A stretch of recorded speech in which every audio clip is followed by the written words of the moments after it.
Hello दोस्तों, मिस्र की रानी क्लियोपेट्रा के बारे में कई कहानियां चर्चित हैं और उससे भी ज़्यादा भ्रम फैले हैं। उन्हें ज़्यादातर लोग खूबसूरती के लिए ही जानते हैं, लेकिन उनका व्यक्तित्व कहीं ज़्यादा सशक्त और साहसिक था। क्लियोपेट्रा इतिहास में एक ऐसी रहस्यमय शख्सियत के रूप में दर्ज है जिनके रहस्य पर से पर्दा हटाने की सिलसिला अभी थमा नहीं है। उनके बारे में कहा जाता है कि वे जितनी सुंदर और सेक्सी थीं, उससे कहीं ज़्यादा वे चतुर, षड्यंत्रकारी और क्रूर भी थीं। उनके कई पुरुषों से संबंध थे। वे राजाओं और सैन्य अधिकारियों को अपनी सुंदरता के मोहपास में बांधकर उनको ठिकाने लगा देती थी। इतिहासकार मानते हैं कि उन्होंने एक सर्प से खुद को अपने वक्षस्थल पर कटवाकर आत्महत्या कर ली थी और कुछ मानते हैं कि उनकी मौत मादक पदार्थ के सेवन से हुई थी।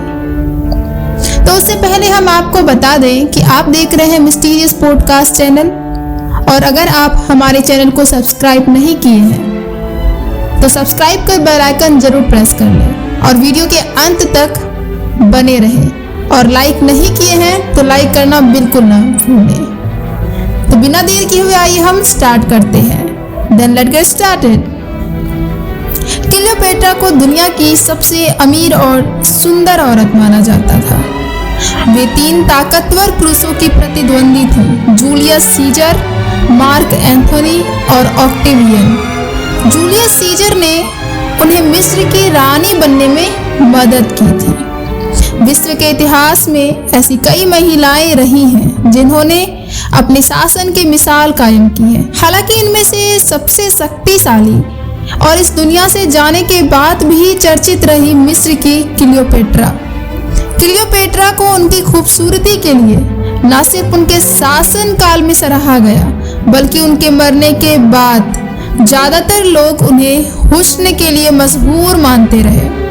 यह बात अलग है कि क्लियोपेट्रा को अद्वितीय सौंदर्य की मालकिन माना जाता है, लेकिन असल में वह कहीं ज़्यादा बुद्धिमान और चतुर शासक थी। यह उनकी धारदार राजनीति, संपर्क बनाने की कला और लगातार बदलाव करने की क्षमता थी, जिसने उन्हें प्राचीन दुनिया की अकेली महिला शासक बना दिया।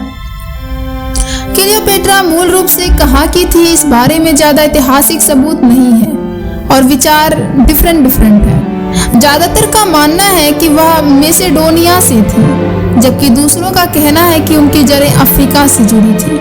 बावजूद इसके उन्होंने खुद को मिस्र की रानी के तौर पर स्थापित किया, वह जिसे टोलेमाइक साम्राज्य की आखिरी रानी बनी। उसमें मिस्र की भाषा बोलने वाली पहली इंसान थी। बुद्धिमान, योग्य और आकर्षित व्यक्तित्व वाली क्लियोपेट्रा को जनता इतना प्यार करती थी कि मौत की 3 शताब्दियों के बाद भी उनकी पूजा की जाती रही।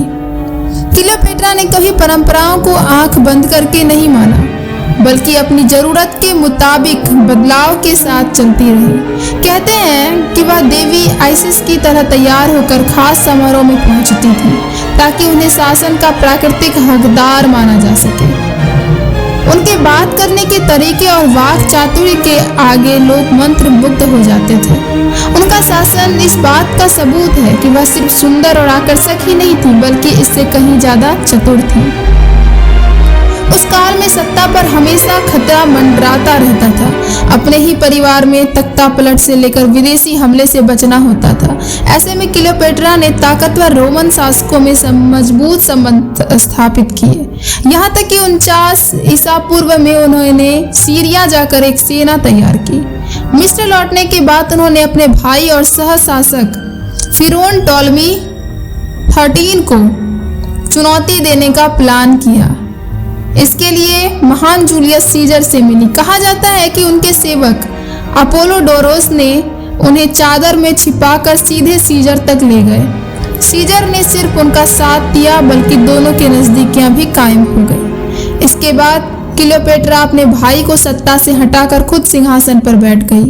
कुछ वक्त बाद 47 ईसा पूर्व में उनके और सीजर के बेटे सिजेरियन को जन्म दिया, जिसे आगे जाकर उनका उत्तराधिकारी बनना था। 44 ईसा पूर्व में सीजर की हत्या के बाद क्लियोपेट्रा ने अपने भाई बहनों के सत्ता के ख्वाब को पूरा नहीं होने दिया। कहा जाता है कि उनका छोटा भाई टॉलमी 14 रहस्यमय तरीके से गायब कर दिया गया था, जबकि उनकी बहन आर्सिनो 4 को मार्क एंटनी के लोगों ने मौत के घाट उतार दिया था। क्लियोपेट्रा सिजेरियन के साथ शासन संभालती रही। जब एंटनी को रोम के पूर्वी प्रांतों का शासक बना दिया तो क्लियोपेट्रा ने फौरन उनसे राजनीतिक संबंध स्थापित कर लिए। एंटनी के आमंत्रण पर वह 41 ईसा पूर्व में तारसूस गई, जो आज की तुर्की स्थित है।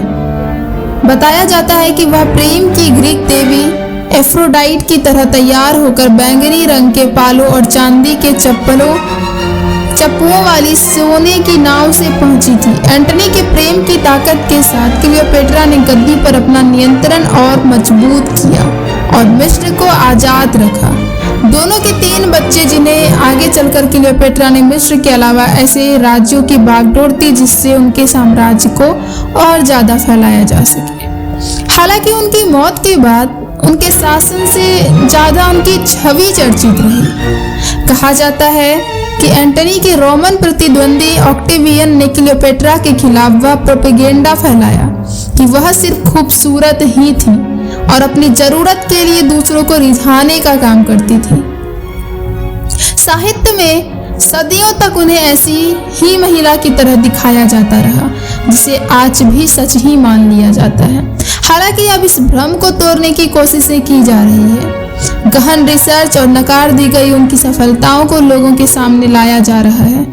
जानकारों, इतिहासकारों और मिस्र के विशेषज्ञों का मानना है कि समय आ गया है कि क्लियोपेट्रा के असली व्यक्तित्व और ताकतों को समझा जाए, क्योंकि वह न सिर्फ महिलाओं की बल्कि सभी नेताओं के लिए बेशुमार सीख समेटे हुई थी। अनेक कलाकारों ने क्लियोपेट्रा के रूप, रंग और उसकी मादकता पर कई चित्रकारी और मूर्तियां गढ़ी। साहित्य में वे इतनी लोकप्रिय हुई कि अनेक भाषाओं के साहित्यकारों ने उन्हें अपनी कृतियों में नायिका बनाया। अंग्रेजी साहित्य में 3 नाटककारों शेक्सपियर, ड्राइडन और बर्नार्ड शॉ ने अपने नाटकों में उनके व्यक्तित्व के कई पहलुओं का विस्तार किया। क्लियोपेट्रा पर कई फिल्म भी बन चुकी हैं। क्लियोपेट्रा का संबंध भारत से भी था। वे भारत के गरम मसाले, मलमल और मोती भरे जहाज सिकंदरिया के बंदरगाह में खरीद लिया करती थी। कहते हैं कि क्लियोपेट्रा को 5 भाषाओं का ज्ञान था और वह एक चतुर नेता थी। यही कारण था कि वे बहुत जल्दी से किसी से जुड़कर उसके सारे राज जान लेती थी और इसी के चलते उनका सैकड़ों पुरुषों से संबंध था। अपने शासन और अपने अस्तित्व को बचाने के लिए क्लियोपेट्रा को क्या कुछ नहीं करना पड़ा, यह बहुत ही रोचक है। कहते हैं कि क्लियोपेट्रा ने 51 ईसा पूर्व से 30 ईसा पूर्व तक मिस्र पर शासन किया था। वह मिस्र पर शासन करने वाली अंतिम फराओ थी। वह अफ्रीकी, कॉकेशियस यानी यूनानी थी। इस पर आज तक शोध जारी है। कहते हैं कि जब क्लियोपेट्रा 17 वर्ष की थी तभी उनके पिता की मृत्यु हो गई। पिता की वसीयत के अनुसार उन्हें तथा उनके छोटे भाई टोलेमी दियोनीसस को संयुक्त रूप से राज प्राप्त हुआ और वह मिस्री प्रथा के अनुसार अपने इस भाई की पत्नी होने वाली थी। लेकिन राज्याधिकार के लिए संघर्ष के परिणाम स्वरूप उन्हें राज्य से हाथ धोकर सीरिया भागना पड़ा। क्लियोपेट्रा ने साहस नहीं खोया। उसी समय जूलियस सीजर अपने दुश्मन पोपे का पीछा करता हुआ मिस्र आया। वहां उसने क्लियोपेट्रा को देखा और वह उसकी सुंदरता और मादक आंखों पर आसक्त हो गया।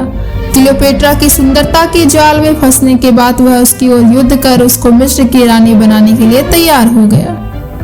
जूलियस सीजर ने टोलेमी से युद्ध किया और टोलेमी मारा गया और क्लियोपेट्रा मिस्र के राज सिंहासन पर बैठी। मिस्र की प्राचीन प्रथा के अनुसार वह अपने एक अन्य छोटे भाई के साथ मिलकर राज करने लगी, किंतु शीघ्र ही उसने अपने इस छोटे भाई को विष दे दिया। क्लियोपेट्रा के आदेश पर उसकी बहन आर्सेनोई की भी हत्या कर दी गई। माना जाता है कि रोमन सम्राट जूलियस सीजर की रखैल थी। उससे एक पुत्र भी हुआ, किंतु रोमनों को यह संबंध किसी प्रकार न भाया। रोमन जनता इस संबंध का विरोध करती रही। माना जाता है कि रोमन शासक जूलियस सीजर के जनरल मार्क एंथनी का क्लियोपेट्रा पर दिल आ गया था। वह उसकी सुंदरता से महाहोश गया था। क्लियोपेट्रा को जब यह बात पता चला तो दोनों ने शीत ऋतु एक साथ अलेक्जेंड्रिया में व्यतीत की। कहते हैं कि एंथनी से उनके 3 बच्चे हुए। दस्तावेजों से पता चलता है कि उन दोनों ने बाद में शादी भी की, हालांकि वे दोनों पहले से ही विवाहित थे। एंथनी के साथ मिलकर उसने मिस्र में अपने संयुक्त रूप से सिक्के भी डलवाए थे। 44 ईसा पूर्व में जूलियस सीजर की हत्या के बाद उसके वारिस गायस ऑक्टेवियन सीजर का एंथनी ने जब वह विरोध किया तो उसके साथ क्लियोपेट्रा भी थी। दोनों ने मिलकर रोमन साम्राज्य से टक्कर लेने की योजना बनाई, लेकिन दोनों को ऑक्टेवियन की फौजों से पराजित होना पड़ा। इतिहास में क्लियोपेट्रा का जिक्र बेहद खूबसूरत यौवना के तौर पर किया जाता है और इसके लिए वे गधी के दूध का इस्तेमाल करती थी। वे नहाने के लिए हर रोज करीब 700 गधी का दूध मांगती थी, जिससे उसकी त्वचा खूबसूरत बनती रहती थी। हालिया हुई खोज में यह बात साबित हुई है। तुर्की में हुए एक अध्ययन के अनुसार एक शोध के दौरान जब चूहों को गाय और गधी का दूध पिलाया गया तो गाय का दूध पीने वाले चूहे ज्यादा मोटे नजर आए। इससे यह स्पष्ट होता है कि गधी के दूध में गाय के दूध की तुलना में कम वसा होता है, जो हर लिहाज से बेहतर होता है। तो फिर कहीं की भी महारानी हो, वह तो ये पसंद करेगी ही। तो दोस्तों, आज का हमारा यह वीडियो आपको कैसा लगा? कमेंट के माध्यम से अपनी राय हमसे जरूर साझा करें और वीडियो को लाइक अगर नहीं किए हैं तो प्लीज लाइक कर सब्सक्राइब जरूर कर लें और बेल आइकन प्रेस करना बिल्कुल ना भूलें, ताकि आप तक हमारा वीडियो सबसे पहले पहुंचे। और वीडियो के अंत तक बने रहने के लिए धन्यवाद। तो मिलते हैं नेक्स्ट वीडियो के साथ। अभी के लिए धन्यवाद। जय हिंद, जय भारत।